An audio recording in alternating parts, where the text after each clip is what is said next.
Welcome to this Zentangle Quickie. My name is Heather Hartwick Gladden. I'm a certified Zentangle teacher, and today we're going to take a look at the Tangle Rome from CZT Li-Shan Hsu. And I hope I pronounced that correctly, or at least close. All right.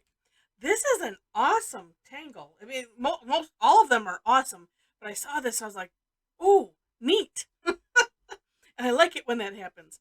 So, uh, yeah, but we'll just get to it. All right. Starts off with several curvy double lines, and have a decent space in between them because there's stuff we're gonna do in between. All right, so I'm gonna start. Let's see. I'm gonna use. Yeah, we'll just go off the page because that's fun. Or shall we? Okay, let's not.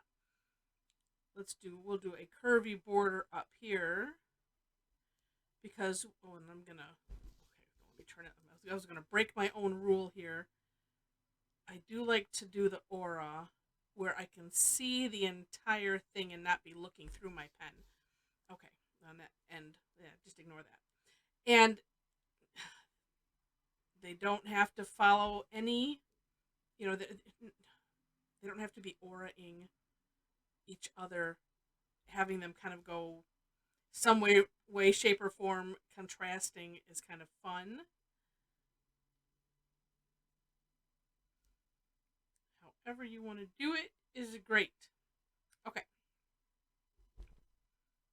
Then,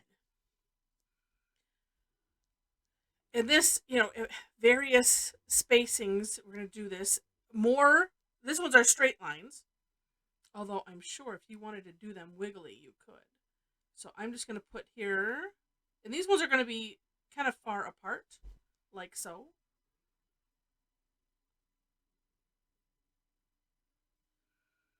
And go right in the middle here.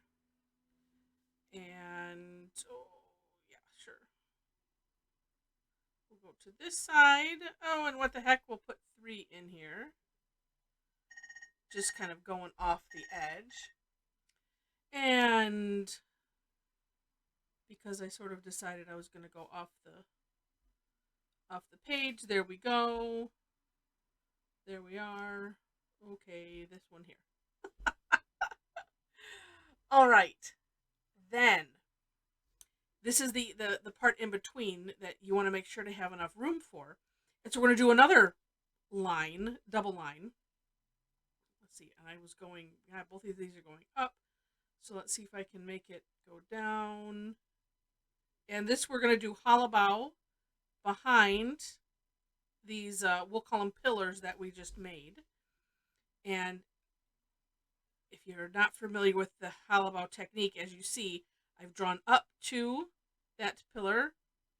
I picked up my pen and traveled it across, put my pen down. Whoa, on the other side, it should travel unless your hand jots back. And that way it looks like it's a continuous line that has gone behind. All right, let's try here again so that way you can watch. And it is a tangle in and of itself. So if you search my channel for Hollibau, HOLLIBAUGH, you will find that tangle, which it's a tangle and a technique all in one.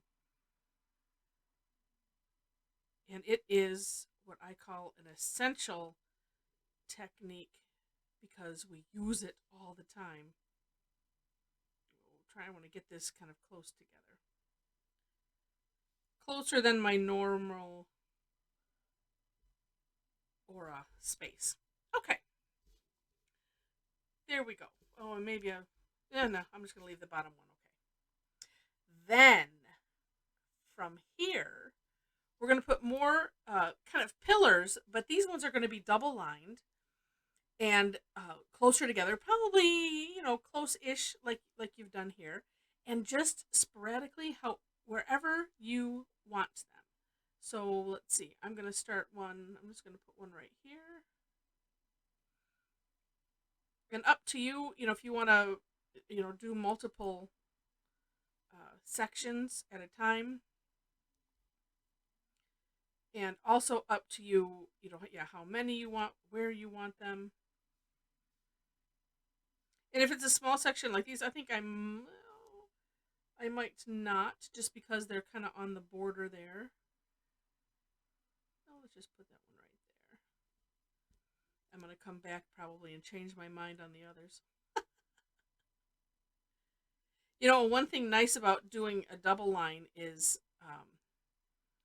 if you feel the needs, like you put it down and then you're like, oh, I really, if you wanted to say one side to be bigger than the other, then you can decide which direction you want to put that second line.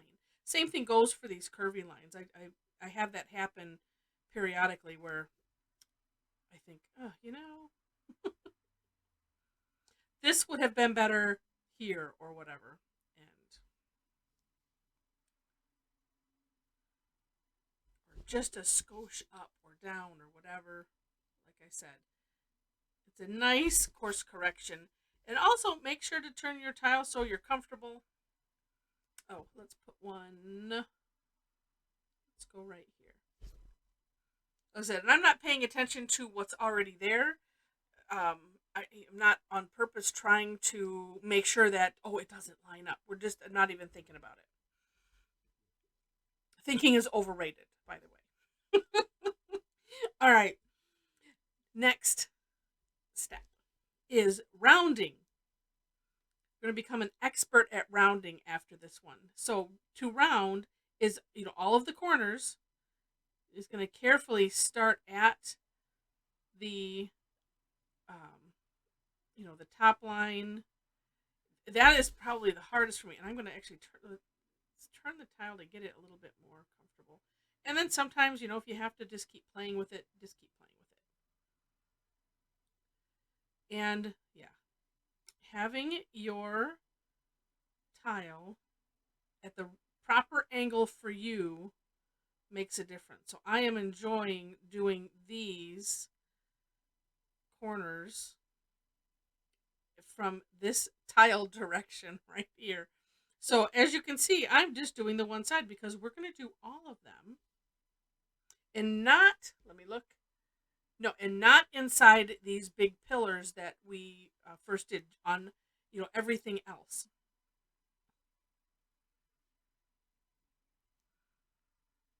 And it's just like a little teeny curve line, and then you fill in, back to the space that you've just created there, the little gap. And I will say that, I try to make them curved, but sometimes it's a little easier if you just make it, a straight line. So don't feel like you have to make it a little curve line, because like I said, I found that difficult for some time. Then it depends on the tangle and how big the area is. I'm kind of surprising myself here that they're turning out kind of neat. All right, let's just turn the tile and rinse and repeat, do the same thing. Honestly, it just occurred to me to turn the tile just now after all of these years of doing this.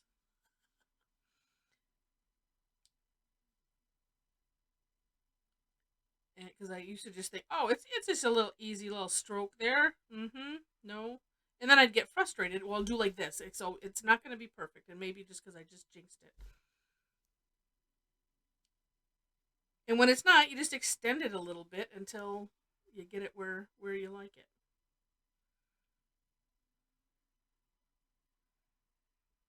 And on a on a very, very small scale, you could think of this as using the takeoff and land concept, because I'm doing my best to start on this line and land on this line, and taking a little bit of runway and so tracing over it just a little bit so that I don't get those bumps. And sometimes I hit, sometimes I miss, and it's okay. But that does seem to ensure more success if I think of the takeoff and land versus I'm just cutting this right here, just making a little a little swoosh mark, as I like to say. That's my that's my pet name for C shapes. I think is swoosh mark, because that's kind of what it is. All right, I'll come back and find ones, and you can see how neat this is starting to look, even though I'm doing it kind of seemingly oddly, doing each corner separately. But you know what? This is what Zentangle is about. Repetition. And so if I'm just in the one corner and I'm doing the same stroke over and over again, that is what lends itself to the meditative qualities that Zentangle has, or mindfulness, whichever way you want to think about it. And then, say doing it in the one direction. So same stroke, same direction, don't have to think about it, except for to make sure I get all of them.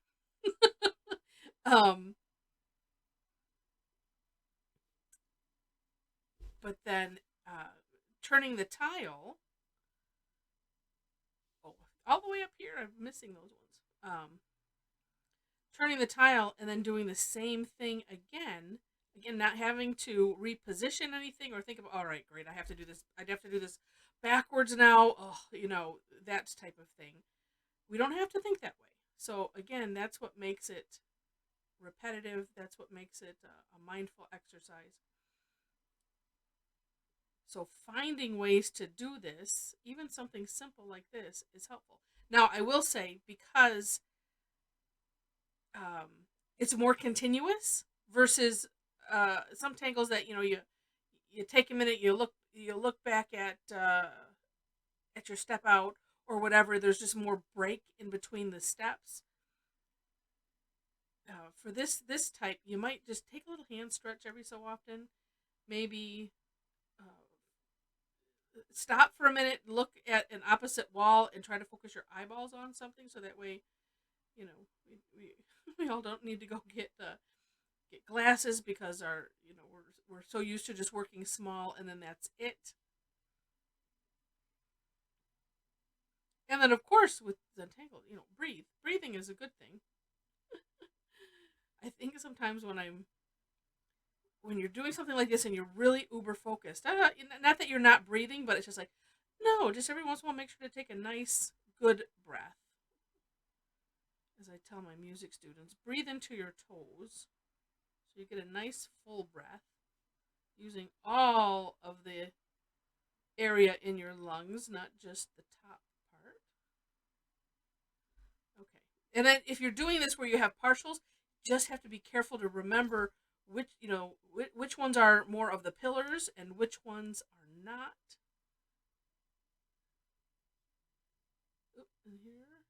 And it would be bright if I did it in, let's do a row at a time. And for whatever reason, I'm not.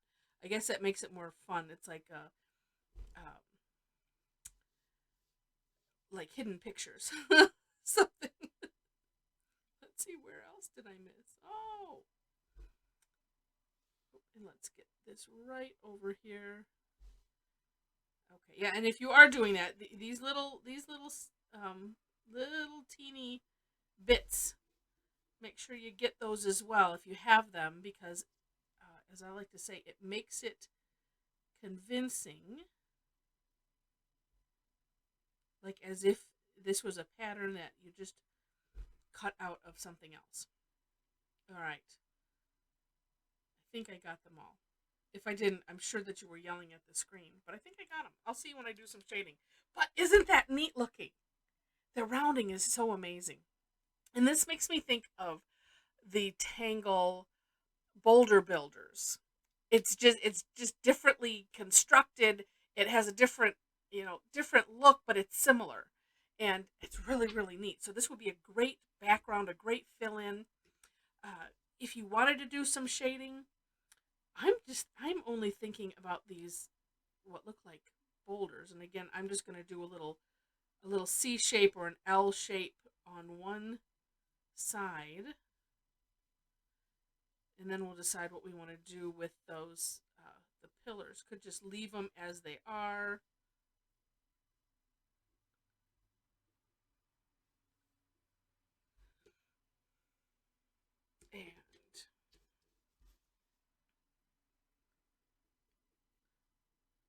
could have gotten away with not putting some graphite on some of these smaller ones because I have what looks like a lot of graphite built up on this tortillon.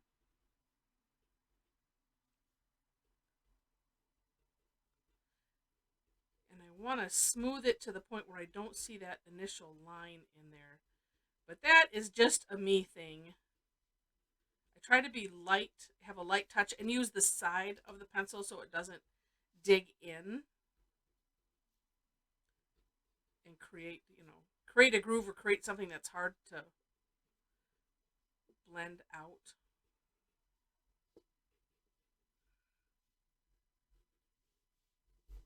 I think I got them all. Yes. Sorry, my light is a bit. Let me turn it down a little bit here, so you can see. Actually, let me. Oh, I'll flip it up a little bit so you can see that nice contrast. And I think I kind of like leaving the pillars just as they are, and I think that's what I'm going to do. But that's completely up to you. Another thing, because I'm just thinking about it, I don't know that I'm going to do it on this one, but oh wait. Okay, no, I will. I take that back. Take that back. I'm going really super dark. And you know what? I'm just going to do the bottom. Let's just do the bottom first. Two reasons for doing that. One, if you don't like it, you just go, oh, I'm just going to leave that one that way.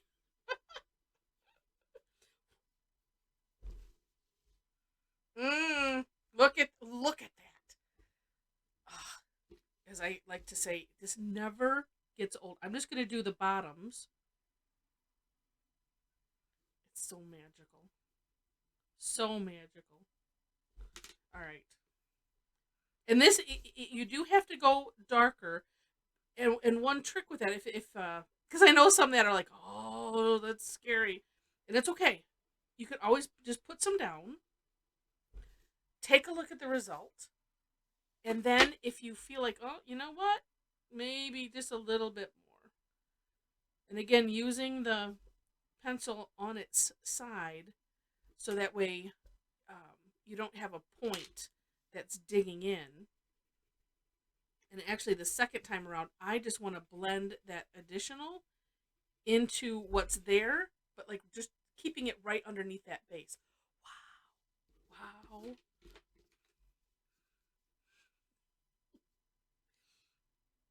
This is so cool. It just put this tangle up even a couple more marks in my mental book of tangles.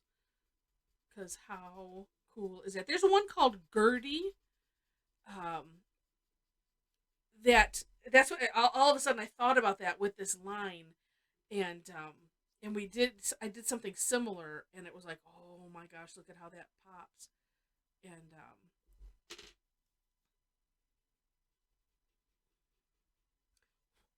and this you just have to be careful not to. Okay, so taking a look at that for a moment.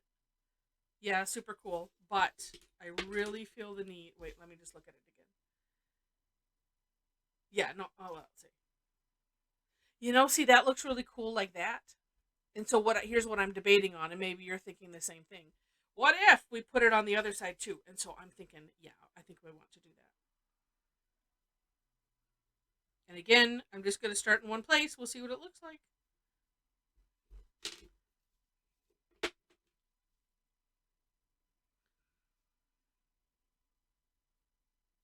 Didn't push real hard. Okay. Okay.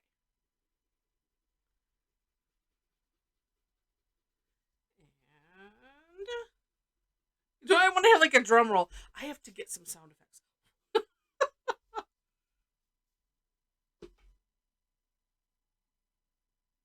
I think it needs to come out just a little bit.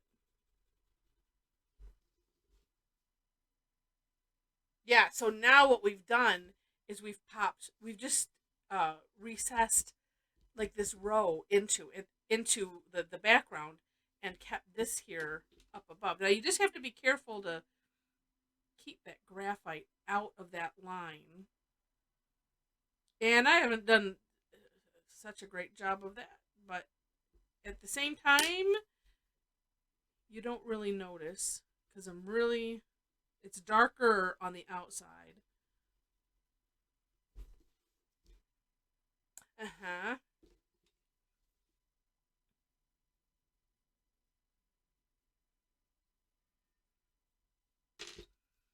And because we have this little top row, we got to do it